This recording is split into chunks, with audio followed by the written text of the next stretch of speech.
Assalamualaikum warahmatullahi wabarakatuh. Selamat malam semua.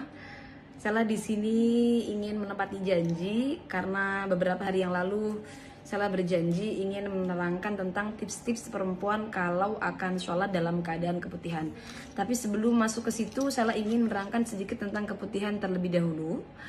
Bagaimana teman-teman supaya tahu bagaimana hukum tentang keputihan yang sudah sering kita bahas, yang sudah sering panjenengan ketahui pasti tentang hukum madhi dan wadhi. Kalau madhi dan wadhi tentunya dua-duanya hukumnya najis.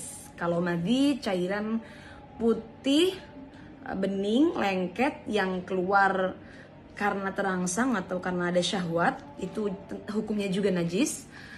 Kalau wadhi keluarnya setelah kencing atau setelah mengangkat beban-beban berat, ciri-cirinya itu putih, keruh, dan kental, ini juga hukumnya najis. Tapi perempuan tidak hanya mengeluarkan madhi dan wadhi saja. Ada juga kadang-kadang tidak sedang setelah kencing, juga tidak dalam keadaan terangsang, tapi tetap mengeluarkan keputihan. Nah, ini dalam kitab-kitab disebut dengan rutubatul farji.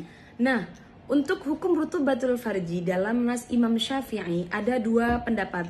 Ada perkhilafan, ada yang menghukumi suci dan ada yang menghukumi najis. Untuk pendapat Imam Romli, bila mana keputihan keluar dari area zohir, anggota yang wajib dibasuh saat istinja, bercebok, maka hukumnya suci, tidak najis dan tidak membatalkan wudhu. Namun kalau keluar dari area batin, area yang tidak wajib disucikan saat istinja atau tidak nampak saat duduk jongkok, maka ini hukumnya najis dan tentunya membatalkan wudhu. Lalu bagaimana? Perempuan kalau setiap hari mengalami keputihan, menyikapi tentang perkhilafan ini.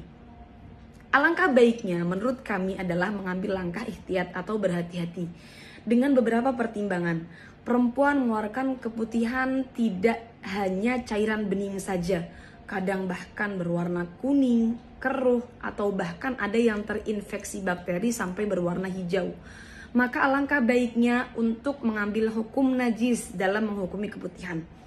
Kemudian yang kedua, perempuan tidak tahu dari mana area keluar keputihan yang ia alami. Maka alangkah baiknya juga mengambil hukum ihtiyat, sehingga karena kalau mengambil hukum ihtiyat, maka berarti hukumnya najis. Ketika akan sholat harus disucikan dulu, harus dibersihkan dulu, harus istinja secara sempurna, baru melaksanakan sholat.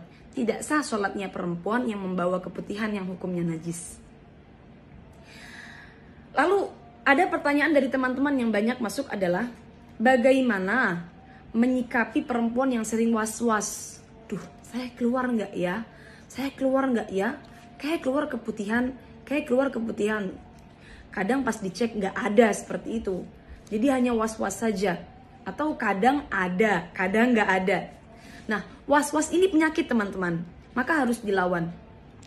Menurut saya pendapat yang paling tepat, kita bisa ikut pendapatnya Shahibul Ibanah, pengarang daripada kitab Al-Ibanah, mengatakan bahwa perempuan kalau mengeluarkan cairan berwarna bening, lalu dia ragu-ragu apakah ini najis ataukah suci, maka hukumnya adalah suci dan tidak membatalkan wudhu.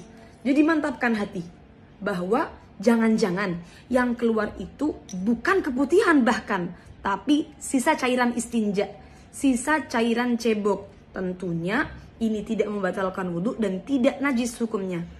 Atau kita bisa ikut pendapat Shahibul Ibanah agar hatinya tenang, mantap bahwa itu bukan cairan najis. Nah, tapi kalau betul-betul terasa keluar keputihan, lalu dia ngecek dan ternyata yang keluar adalah cairan keruh ataupun kuning, tentunya hukumnya najis dan wudhunya batal, sehingga dia harus mengulangi wudhunya. Saran saya, bila was-was harus dilawan terlebih dulu, karena was-was itu penyakit. Sekian dari kami, itulah hukum keputihan. Kurang lebih mohon maaf. Wassalamualaikum warahmatullahi wabarakatuh.